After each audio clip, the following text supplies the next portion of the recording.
Welcome back to Blatancy. My name is Kumiv. We're here with Lucky Kiing.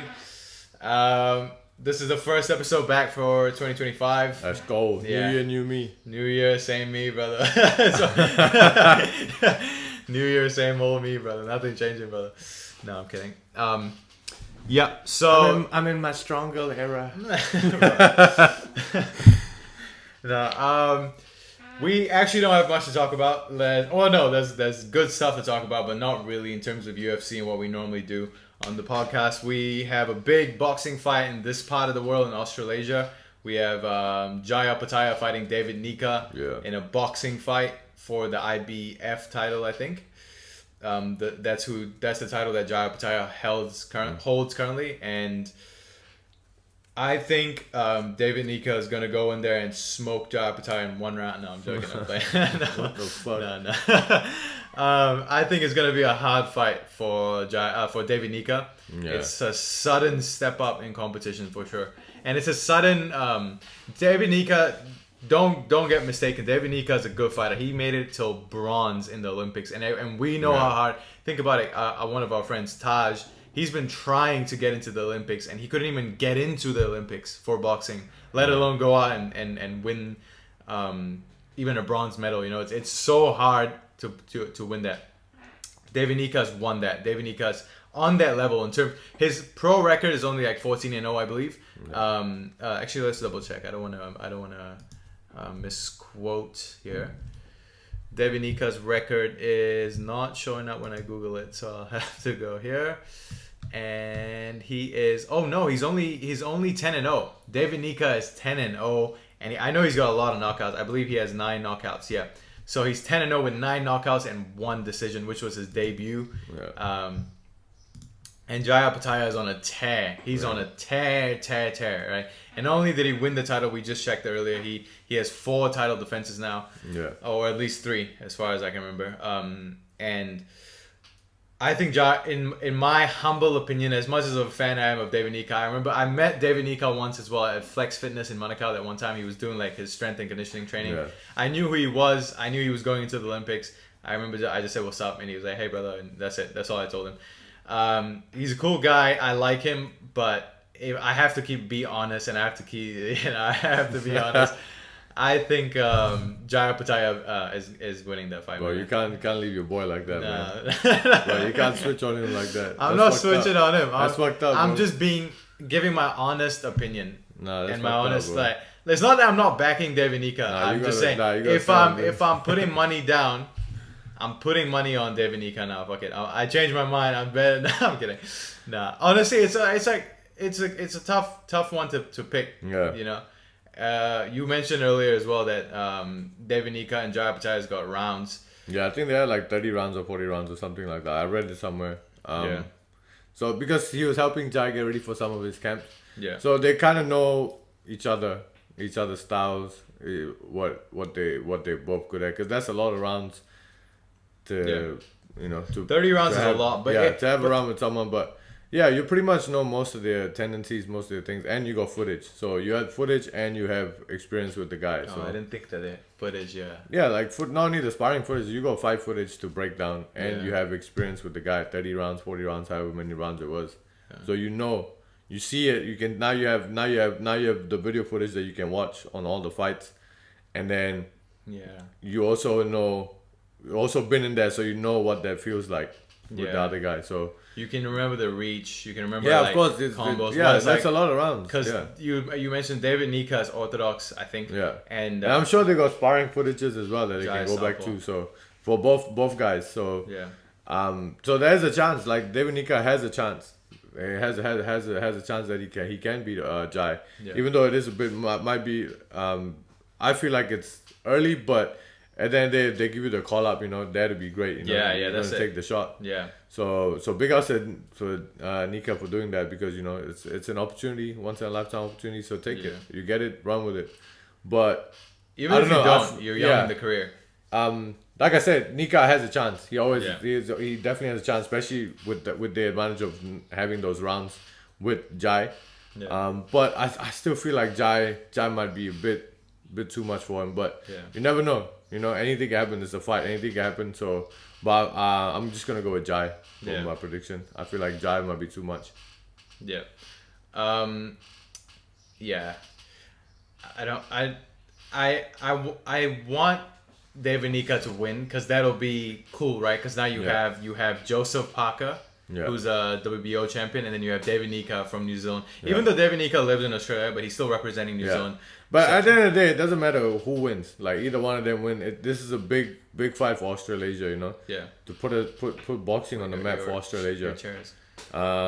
So yeah, at the end of the day, whichever person wins, it's big for both the countries anyway. To put boxing on the map, back on the map again for this side of the region, you know. Yeah. You got Joseph Parker already doing his thing, going to be taking on Dubois. And let's talk about that as well after this. Yeah. Parker's taking on Dubois, and then and then now you got these guys, you know, putting it on because either one wins, doesn't matter. They're still representing, you know, this side. Still representing this side. So, but yeah, officially, I think I'm gonna go with Jai. Yeah, I think Jai gets it done as well. Yeah. First round KO. Now I'm joking. But, I'm joking. I'm joking. But like I said, you can never count David Nyika out because Because could you imagine if he wins because being an underdog, immediately the biggest star on this side of the world. He's already so popular and he has like cool walkouts. He walks out like Tarzan, Boba Fett, and all these people, right? Like he comes out as all these characters, Optimus Prime and shit. He knows how to get the crowd backing him. You know, he knows how to put on a show. And so if he wins and he becomes a champion, now all of a sudden he's like the next Anthony Joshua, and he has that same persona. I feel like that same nice guy, very like tall stature. He has that same kind of Anthony Joshua thing about him, where if he wins, he can be a big. But I think Jai Opetaia is going to be too much. Yeah, I feel so too. And I think Jai, in my humble opinion, I think Jai wins by finish as well. Yeah. In my humble opinion. Yeah, don't be the bitch. Nah, because you gotta be respectful because we're talking about someone that is from this area. Yeah, I know, but I'm not. There's nothing wrong with just saying your opinion. If you. I know, but my opinion is kind of like imagine like you're fighting and someone's just going like, nah, you're not winning, bro. You know, you do all this work. I know it's an opinion. I know exactly, but I know it's an opinion, but it's still not a nice thing to say. But I'm just again in my. You know, uneducated, humble. Nah, okay. Let's talk about. You brought it up. Let's talk about Daniel Dubois versus Joseph Parker. Yeah. We know Daniel Dubois is like the guy now. He fucking KO'd Anthony Joshua. He arguably, in a lot of people's opinion, supposed to have beaten Usyk as well. He hit him with the body shot, but it was under the belt. Yeah. But also Usyk's fucking belt is on his stomach anyways, you know? So it's like, everyone's like, well, that's technically a legal shot, but it's illegal because Usyk's belt was high. But the thing is, like, when he fights Usyk again, it's going to be the same outcome. Usyk's still going to beat him. Usyk KO'd him at the end of the day. Yeah, because now he just got to fix that part because Usyk has problems when he gets hit to the body. Yeah. So, but he's just gonna work on that. Like Usyk is too high level to not work on that. Too smart. He fights well everywhere. He fights well going forward. He fights well going back. He fights well going side to side. He's just so good, man, everywhere. Yeah. But Joseph Parker, I think Joseph's last fight. I call him Joe because I know him personally. No, I'm kidding. I think Joseph Parker's last fight was Jiri Jean. Yeah, Jiri Jean. Yeah, and did he decision? He decision, right? Yeah. But he got dropped in the second round or the first. I mean, Gile is... these guys are all heavy punches. Same with Dubois as well. But that's what I'm saying. This is what I'm heading at. Like, Joseph showed that he can get nearly finished in the start and still come back and win a title, you know? So, Dubois can hit hard. Dubois can do all that shit. And Dubois comes out strong as well. Even with Anthony Joshua, he came out like, fuck you. I don't care who you are. I'm going to, like, bring it to you, you know? And I think he knocked him in the 6th round or something like that. But I'm backing Joseph Parker all the way. Yeah. I think Joseph Parker is very smart. He's very like smart with his game plan. Like how he's a veteran, man. He's a former champion, so he'll get it done. Yeah, if he gets it done. And Joseph got the belt now, right? He got one belt. Yeah, he got one belt. So he's a champion now. He's a former champion, and he's a champion now. So he knows what to do. He's been here before. Yeah, and I feel like I'm going with Joseph Parker all day. So I got Joseph Parker as well.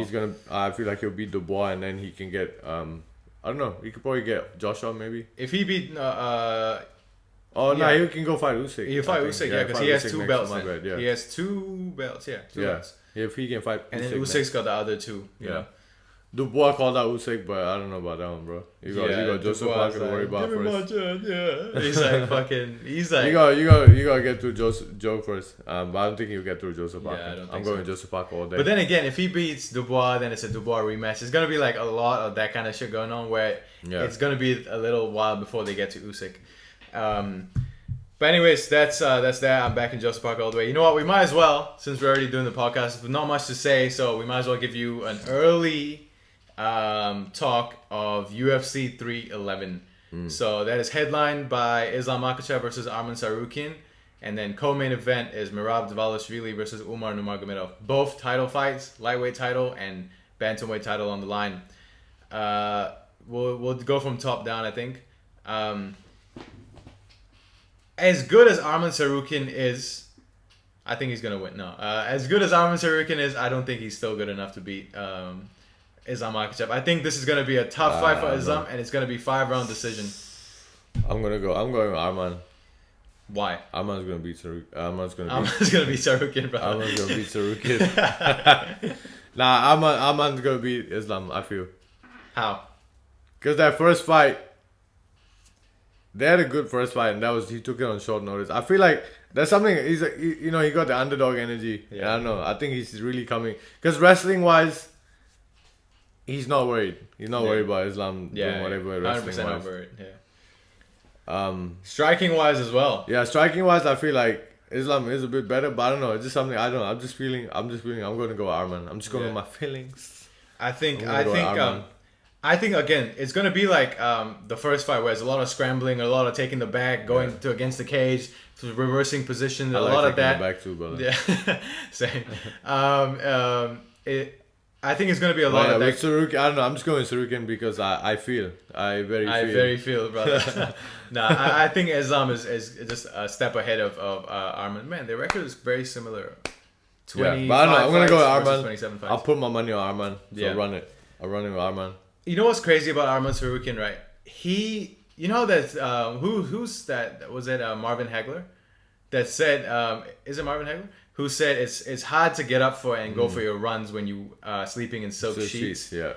Arman Tsarukiyan is evidence that you can sleep in silk sheets. You can grow up in silk sheets and still be number one in the world in lightweight in the UFC, because he grew up in privilege. He flies around in private jets. Yeah. He's got Rolls Royces. Like his dad, family is like wealthy. The thing is I don't know. I feel like wealth and whether you're poor or rich, it matters to a certain extent, but it comes down to the individual. If you're obsessed with something, that's all that matters. That's all it takes. Yeah. Yeah, all it takes is obsession. It doesn't. When it comes to combat sports, a lot of the time, right, it's when people come from nothing and they use fighting as an opportunity to get something. When you come from nothing, that's your default. Your way out. Your default is to be obsessed with something to make find it out. a way to make it out. Yeah. That is your default. Exactly. When you're rich, that's not really your default, but you could have obsession. Yeah, exactly. Obsession could be your default. And if you're obsessed with something, you're gonna go all out in it. It's very rare. That's the thing. Because when you have a lot of nice things already, what are you chasing? But also, I can see from Arman's point of view, because he already has everything. Yeah. Not everything, but pretty much everything nice that most of these fighters want. He already has it. So his drive is like, I have this, but I don't have glory. I don't have... Yeah, that's the thing. So, I'm not a champ. I don't have glory in my life, really. There's a drive. There's some kind of that's his drive. That's it. Yeah, that's but it's rare. It's so rare. Yeah. Look at Conor McGregor, for example. Yeah. He became what Arman is right now, you know? And they're on the same level in terms of wealth. Similar level, at least. Maybe Arman's not as rich as Conor. Yeah, but that's the thing. He's done it, right? And now he's that way. And Arman is already there, and he's still, he's like having best of both worlds. Yeah. He has all the money in the world, and now he's potentially going to become the world champion in the UFC in lightweight and beat one of the pound for pound best fighters in the world, if not the pound for pound best fighters in the world. He is number one. But you can have all the money in the world, but all the money in the world doesn't mean that you are in peace with who you are, what you are. You know what I mean? Maybe that's not even his money. He didn't make nothing. What did you create? Yeah. Every human being wants to create something, wants to be something, Yeah. Most anyway. Some people are just rich and they're just, okay with that silver spoon. But most people want to have something.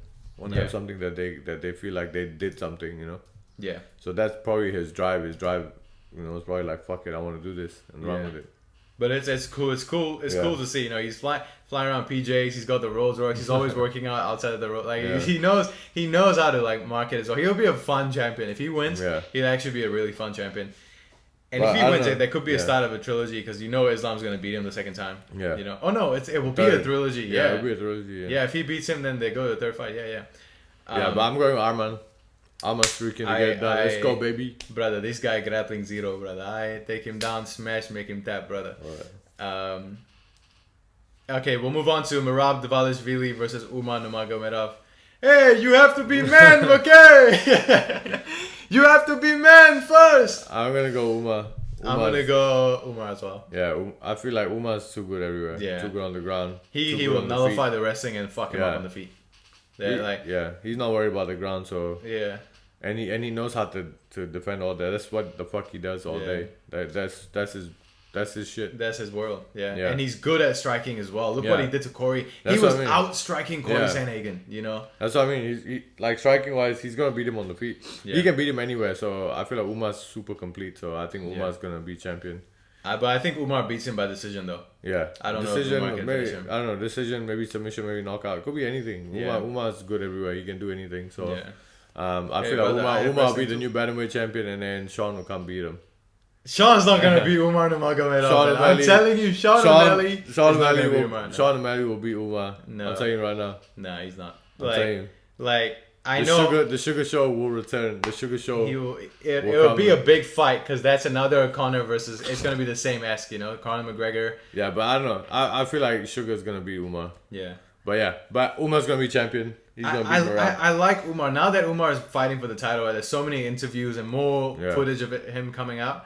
And he speaks not bad English, you know, which is good. Yeah, his English is good. He understands. Because when Khabib was fighting, he couldn't speak English at all. I know, but now just send me location.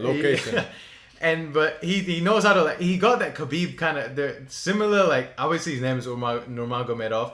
He's not Khabib's brother, right? He's Khabib's cousin. I think so. Something like that. But he has the similar like style of like confidence in trash talking as well. He's like, "You gonna take me down? Okay, brother, I have wrestling too." Like the way he's talking, you know, like it's very much like Khabib, bro. It's like, okay, you want to fight? Okay. I mean, fuck, they live together, brother. I know, but I'm just saying, cause like Islam is not like that. Islam is like funny jokes. He mocks people and shit. Islam is in his own world, and Umar is very like exactly like Khabib. You know, they're in the same camp, come from Dagestan and all that, but very different personalities.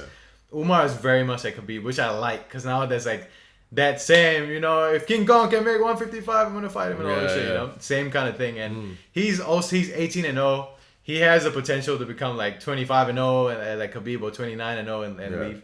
29-0 is a lot. You know, he's fighting for a title now, which means he has to have 10 title fights before, or 11 title fights before he reaches Khabib's record. I don't think he's gonna do that. Yeah. I think maximum he defends it 3-4 times and he's retiring. I think Islam is probably going to defend it with Arman. If he beats Arman, he's probably going to defend it again with one more lightweight, maybe. I don't know who the fuck will it be, though. No one really... might go... Dan Hooker. The Hangman. Maybe, but he already beat Dan Hooker, though. But I'm just saying... but Hooker's in there. Once he beats the next guy. Dan's definitely in there. But I'm saying for Islam, Dan is definitely in there for the title. But Islam could vacate, go up and fight for welterweight and then become welterweight champion and retire. I feel like Islam's trajectory is different now. Dan could be fighting for the title. Dan could be fighting Arman for the title, you know? Or he could be fighting whoever the fuck next for the title. But I think for Islam Makachev, I think his legacy is going to be, he's going to fight, defend this one time, maybe go up a weight class and fight. And I think Bilal goes up and fights Drakus. If Bilal beats who's Bilal fighting? Oh, Shafkat. If Bilal beats Shafkat, he goes up and fights Drakus. But even if Shafkat beats Bilal, right? Now that my brain's working, if Shafkat beats Bilal, Islam versus Shafkat is a crazy fight that I want to see. You know, could you imagine? That will be a gangster fucking fight to watch. I don't know. I feel like Islam will beat Shafkat. He will take him down and fuck him up. Yeah. And Islam will be strong to it, welterweight. The Shafkat has had Khabib's dad in his corner at one point. Yeah. So it'll be an interesting build up as well. But yeah, I think Islam beats Shafkat as well. But anyways, let's move on. Jiri Prochazka is fighting Jamahal. It's crazy to think, right, that at one point this could have been a light heavyweight title fight. Yeah. It's crazy. They both won the title and lost it immediately after to the same guy. That is insane. Oh no, Jiri. Yeah, Jiri won the title, tore his shoulder, came back and fought Alex and lost the title. Jamahal won the title, blew his Achilles heel, came back and lost the title to the same guy by KO. Alex Pereira is just in another league of his own, bro. Shama. But I'm going to go with Jamahal. I think Jamahal beats him as well. I think Jamahal beats Jiri. And Jiri's got those knockouts, their last knockout. I don't know. I feel like... Oh, yeah, that's right. That can play a factor. Yeah, I mean, Jamal is also coming up a knockout if you think about it. But Jiri's been knocked out twice, though. Back to back now. The first one wasn't really a knockout. But it's still a concussion. He still got dropped. Yeah, but it wasn't a knockout. Like, fuck, the second one, that's a knockout. Yeah. But the first one, he still, like... He was fine. You know, he just rolled and he got out. He was like, oh. Yeah, but he still, like, got dropped, you know, with the left hook. Like, still. Yeah, but it's not bad. It's not like that's not even a knockout. Yeah, but, like, technically... Jamal Hill, when he fell down immediately with the first left hook, it was pretty much what happened with Jiri, because he was still like there and he was still trying to get up, and then Jamal couldn't even get up properly. Jiri rolled immediately, instantly rolled, and he was like, "What the fuck? Yeah, I'm good."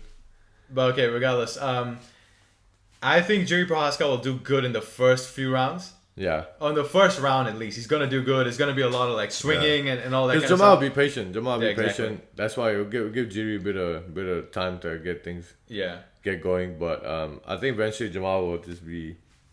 We'll find his way and win this fight. Jiri's I don't know if he'll knock him out. Maybe, but decision. Yeah, maybe decision. But he could knock him out. Like he's got. He hits really straight hard. Left is really good. Really hard. So I don't know. We'll see. But yeah, I'm gonna go with Jamal to win. Yeah, I have to bring perfect storm. Yeah, and that's Jiri Prochazka. I'm coming. Where you at though? This is crazy. That fight is now not for the title, which is insane. I'm coming. Then you got Beniel Dariush versus Renato Moicano. Ooh, Moicano's winning. Like, I'm going with Beniel. No way! Like you're fucking stupid if you think. I'm going with Beniel. No. I feel like Beniel, bro. I know it's crazy, but I feel like Beniel will beat Moicano. You need to remember. Right? What happened to Beniel Dariush? Yeah, okay. I remember. Wait. Charles Oliveira. Yeah, Charles Oliveira kicked him in the head. Through the guard. He had his guard up and he got kicked with the guard and he still got KO'd. And then, wait, listen. And then Arman Tsarukiyan knocked him down with a jab. Okay? Like, brother, this guy is going to get knocked out in the first round. I'm going to go Beniel. No way, man. And look at what Moicano did to BSD. Yeah, but Beniel is not like... He didn't knock out BSD with one punch. I don't know. I'm going with Beniel. I'm saying I think the veteran's going to win this fight. He's going to win, and then he's like, oh, I woke up, and he woke up in the ambulance. I'm going with Beniel Dariush. I'm talking Trust me. Run it back. Run the clip on the next one. I'm going to make a meme out of it. Run the clip. Beniel Dariush is going to beat Moicano. I'm telling you right now. Run that clip. I cannot afford to lose, motherfuckers. Motherfucker, you going to lose, bro. You about to lose. I want to fight Paddy Pimblett and buy Bitcoin. That's what he's going to do now. Okay, let's move on. I'm going Moicano. You should be going Moicano, but never mind. It's fine. You go Beniel. Sorry. Kevin Holland is fighting Reinier de Ridder. I'm going Kevin Holland. I'm going Reinier de Ridder. I know he's good. He's a champion and whatnot, but... He was a double champion, one championship. I know. All his motherfuckers are double champion. They had that fucking... That nigga had 3 titles. What the fuck is his name? Malaikin. And he got knocked the fuck out. Rug. Nah, Malaikin was the one with the 3 titles. Oh, yeah. That's and he got knocked the fuck out in the next fight. Yeah, but that just shows how good Rug is. The thing is, the titles are so close. The pounds are so close. They're not even like different divisions. It's just like... What is it? I don't know. The heavyweight, he fought 205. That guy had one weight. He had 185, 205, and heavyweight. Yeah. So, but... I think the weight classes are not that far. I don't know, one championship because they have to stay hydrated. Yeah, but I think it's 10 pounds more. Yeah, it's like not, their flyweight is 135 instead of 125. Their welterweight is 175 or something. Yeah, it's like for 10 pounds more. But anyways, I think Reinier is going to win. I think he won his debut. And that's when he came out and he was like, guys, if you want to sign with one championship, don't do it. There's no fights there. Yeah. And he's right. I know Reinier is good, but I don't know. He still needs to be tested at the highest level. And that's the thing. Kevin Holland's not... The thing with... it's fucking frustrating watching Kevin Holland sometimes. He will just throw fights. Yeah. A lot of the time, you know, like when he feels like, I can't beat this guy, fuck it. He'll just start like fucking around. He'll just start playing. Like he'll throw fights away. Like him with JDM... He already knew he can't beat JDM. He was getting pieced up and he just kind of threw it away. They kept shaking hands and he was just like, whatever, man. I'll let you win, you know, kind of thing. That's annoying. When Kevin Holland can beat someone, that's when he goes, fuck it, I'm beating you. Nah, I feel like Kevin will be... Kevin's going to come in because this the guy is from outside. But that MVP was the guy who's supposed to be from outside as well. Yeah, but that's difficult. Yeah. Like that, bro. That look at Ian Gary in MVP. Yeah. You know what I mean? Yeah. Like it doesn't matter. Even that guy is... You could say... Ian Gary's a better fighter than Kevin Holland. Yeah. But look what happened when he stood in front of MVP. Yeah, he couldn't strike, Yeah. So it's different. I feel like Kevin Holland will put it on for this one. Yeah. So I'm going with Kevin Holland. I want Kevin Holland as well. I like Kevin Holland a lot. I want him to win, but I think just logically, I think Reinier is going to win. He's good. Nah, fuck your logic. We're going with Kevin Holland. My logic Big mouth all day. Let's go. Small mouth. Oh, no. That's it. That's UFC 311. Now we're gonna do UFC 312. No, I'm kidding. 312 is Sydney, right? There's no main event announced yet. Yeah, I don't think any of our guys are fighting on there anyway. And there's no CKB guys, but there's got to be someone. Oh no, they have them. What am I saying? It's Sean Strickland versus Drake Duplessis. Oh, fuck them niggas. Yeah, they're the two best middleweights in the world. Nah, okay. That's it. That's it for 2025 Blatancy. We're gonna be doing a lot more content. Subscribe to my OnlyFans. That's it. My name is Kumiv. We're out.